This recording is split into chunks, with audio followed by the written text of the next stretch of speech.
This video is in the build-up to the Animator Guild 2021 film contest, where 37 animators have dedicated up to a year of work making their best piece of animation, and all of those entries, all 37 of those entries, are going to premiere live on this channel.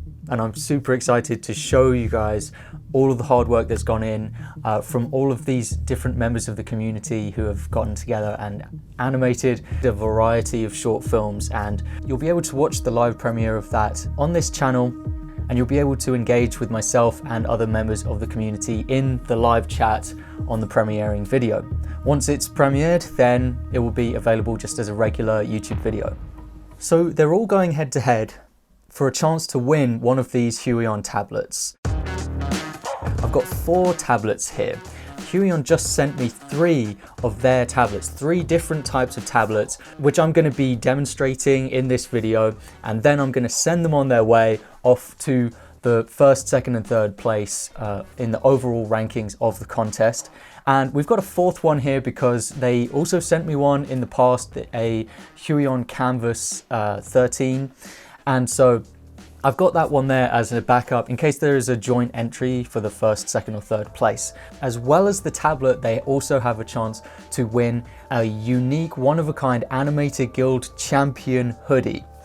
This is a special customized hoodie that I'm making only one version of, and it's just for first place. You can also have the chance to win one of these caps, which I will link in the description. First place will have access to all of my courses. Currently, the main course that I provide is the Getting Started in 2D Animation course, which is a comprehensive course to give all of the foundation skills that an animator would need to start making animations. Now, understand that the winner of this contest hardly needs a Getting Started in 2D Animation course, but it's the thought that counts, right? And I'm going to be making more advanced courses which they may benefit from in the future. So I'm going to try out each of these tablets. I'm going to tell you my impressions of those tablets, what I think are the positives and negatives of them, the price comparisons of those tablets, and then I'm going to send them on their way to the winners of the contest. So first up, we have the Huion Inspiroy WH1409 V2. That's a mouthful, isn't it? And I plan to send this one to third place because it is the lowest retail value tablet that I've been sent here. I'd say it's actually possibly the most interesting tablet that we have. The price of these can vary quite wildly. I think usually tablets are something that you can buy secondhand and refurbished, and they can still be really good. So I think the key standout with this tablet is that, first of all, it's got a large drawing area. So that automatically means it's good for your posture. You can sit up straight and look straight ahead at a different screen. It's not a screen tablet, it is a Surface tablet, so there's no display on it. But I think the coolest feature and the thing that really makes this stand out is that it is fully wireless, which means that you can charge it up, and then you have this little USB dongle which you can put into a USB slot in your computer, and then you can stand at any distance away from your computer and still draw onto your computer. Now, for most people, this probably isn't something that they need. They don't need to have that wireless feature, but I can see this wireless feature having really interesting applications in things like teaching. So for example, if you had like a lecture hall with a big projected whiteboard or screen or projector, you could like stand at the back of the room and annotate onto the screen and things like that. So there's some really interesting applications that you can potentially use this for. We were trying it out, seeing how far away we could draw. We couldn't really see the icons on Photoshop, which became a problem, but if you had like a massive TV screen and you wanted to use that as a computer monitor, then this could be really interesting, could have interesting results.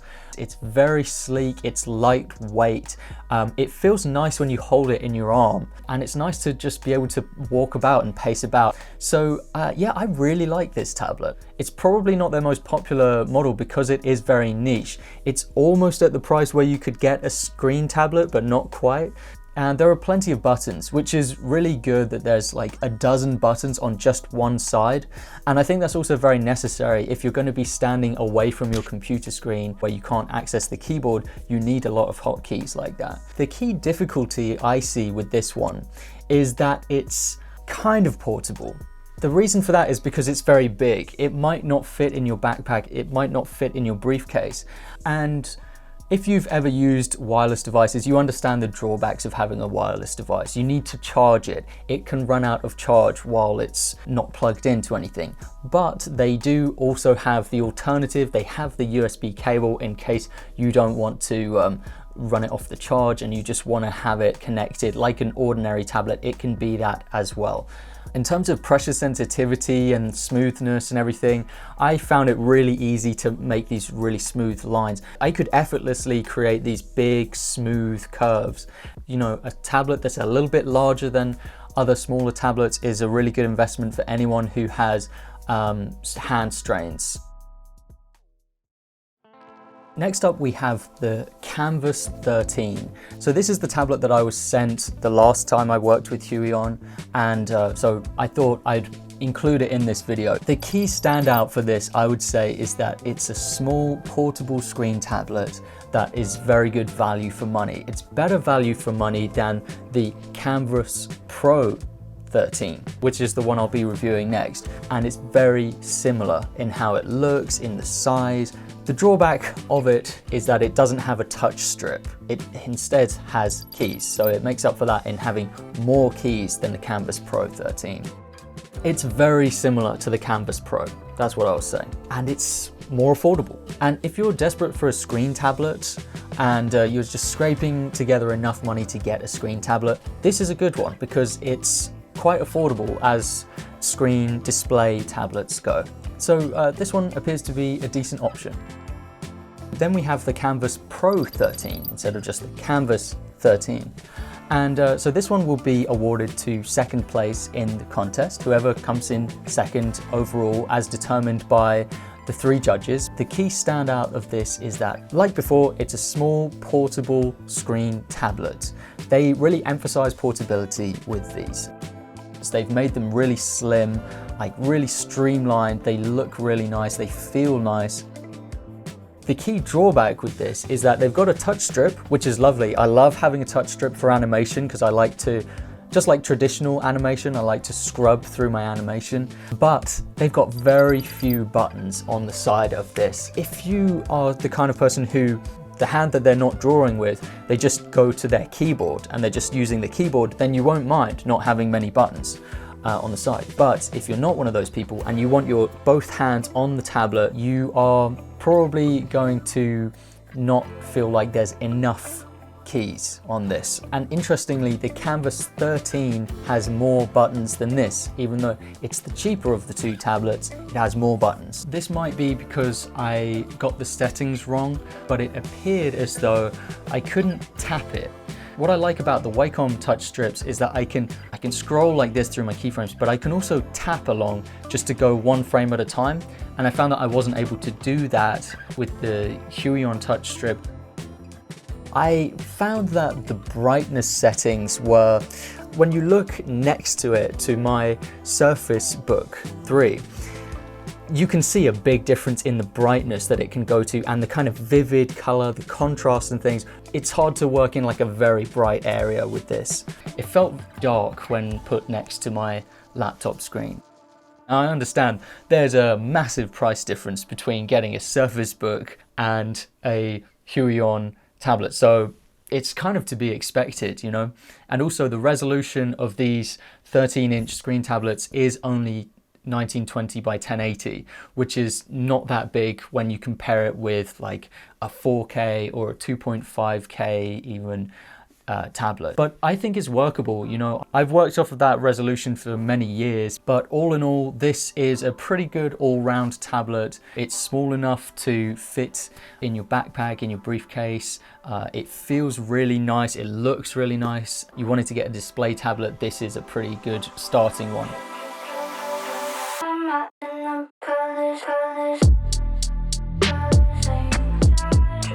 Okay, now we finally reached the big boy tablet, the Kamvas Pro 24. I was pretty excited to unbox this.